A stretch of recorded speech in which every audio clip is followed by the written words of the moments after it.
ડભોઈના ઇતિહાસમાં સૌ પ્રથમવાર મહિલા હોમગાર્ડની ભરતી યોજવામાં આવી હતી। દેશના પ્રધાનમંત્રી નરેન્દ્ર મોદી મહિલાઓને સશક્ત અને સ્વનિર્ભર કરવા માટે ગતિશીલ ગુજરાતથી માંડીને દેશના અનેક રાજ્યોમાં મહિલા સશક્તિકરણ માટે યોજનાઓ મૂકી રહ્યા છે અને મહિલાઓને આગળ લાવવા માટે પ્રયાસ કરી રહ્યા છે। જેના ભાગરૂપે ડભોઈના ઇતિહાસમાં સૌ પ્રથમવાર હોમગાર્ડ મેન્સ ઓફિસ ખાતે મહિલા હોમગાર્ડ તરીકેની ભરતી યોજવામાં આવી હતી, જેમાં 23 જેટલી ઉત્સુક મહિલાઓએ ભાગ લીધો હતો। જેમાં પસંદગી પામનાર મહિલાઓની ચૂંટણી તેમજ ધાર્મિક તહેવારોમાં બંદોબસ્તમાં નિમણૂક કરવામાં આવશે, જ્યારે બીજી તરફ સુધરાઈ ગ્રાઉન્ડ ખાતે પુરુષ હોમગાર્ડ માટે પણ પસંદગી મેળો યોજવામાં આવ્યો હતો, જેમાં 106 જેટલા યુવાનોએ ભાગ લીધો હતો, જેમાં ફિઝિકલ ટેસ્ટમાં 74 યુવાનોનું સિલેક્શન કરવામાં આવ્યું હતું।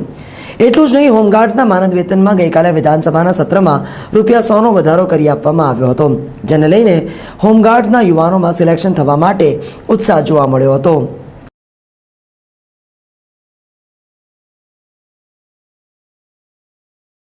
વડોદરા જિલ્લાની અંદર કરજણ પછી સૌ પ્રથમ ડભોઈ ખાતે આજરોજ મહિલા હોમગાર્ડ સિબ્બંદીની ભરતીની પ્રક્રિયા હાથ ધરેલ છે। હાલમાં ગુજરાત સરકારની અંદર પોલીસ SRBની અંદર 50% મહિલા અનામત રાખીને જે મહિલાની ભરતી કરવામાં એ જ રીતે ગુજરાત સરકારના અભિગમ મુજબ અને મહિલા સશક્તિકરણ ભાગરૂપે અમારા ડભોઈની અંદર પ્રથમ વખત આ રીતે મહિલા હોમગાર્ડ યુનિટ અમે શરૂ કરવા જઈ રહ્યા છીએ। આ મહિલા હોમગાર્ડ સિબ્બંદીની ભરતી પ્રક્રિયા પૂર્ણ થયા પછી ધાર્મિક તહેવારો છે, પછી આપણે કોમી એકતા જાળવવા માટે ચૂંટણી બંદોબસ્ત છે, VIP બંદોબસ્ત છે, વગેરે ચૂંટણી છે, એ બધા દરેક બંદોબસ્તની અંદર આ મહિલા હોમગાર્ડ સિબ્બંદીને ફરજ સોંપવામાં આવશે। આ મહિલા હોમગાર્ડ સિબ્બંદી ભરતી થયા પછી દિવસ અને ઘણા બધા એવા પ્રસંગો હોય, નવરાત્રિ છે, ગણપતિ છે, ચૂંટણી છે, તો એ ટાઈમે રાત્રિ ફરજ ઉપર પણ આ મહિલા હોમગાર્ડ સિબ્બંદી પોતે ફરજ બજાવશે અને ડભોઈની અંદર આ ખૂબ જ સારું એવું મહિલા હોમગાર્ડ સિબ્બંદી ભરતી કરવા માટે પ્રસિદ્ધાત મળેલ છે। 18 હોમગાર્ડ સિબ્બંદી મહિલા ભરતી કરવાના છે, પણ વધારે કદાચ મહિલા હોમગાર્ડ સંખ્યા પણ વધારીને વધારે પણ સંખ્યામાં પણ મહિલા હોમગાર્ડ ભરતી કરીશું।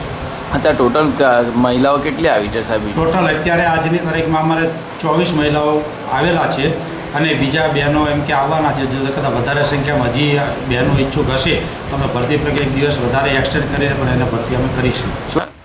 હોમગાર્ડ્સની ભરતી માટે સરકારી પરિપત્ર પ્રમાણે આજે ડભોઈ યુનિટ ખાતે ભરતી કરવા આવ્યા છીએ અને શારીરિક લાયકાત ચકાસણી પછી અત્યારે મેદાની પરીક્ષા થઈ રહી છે।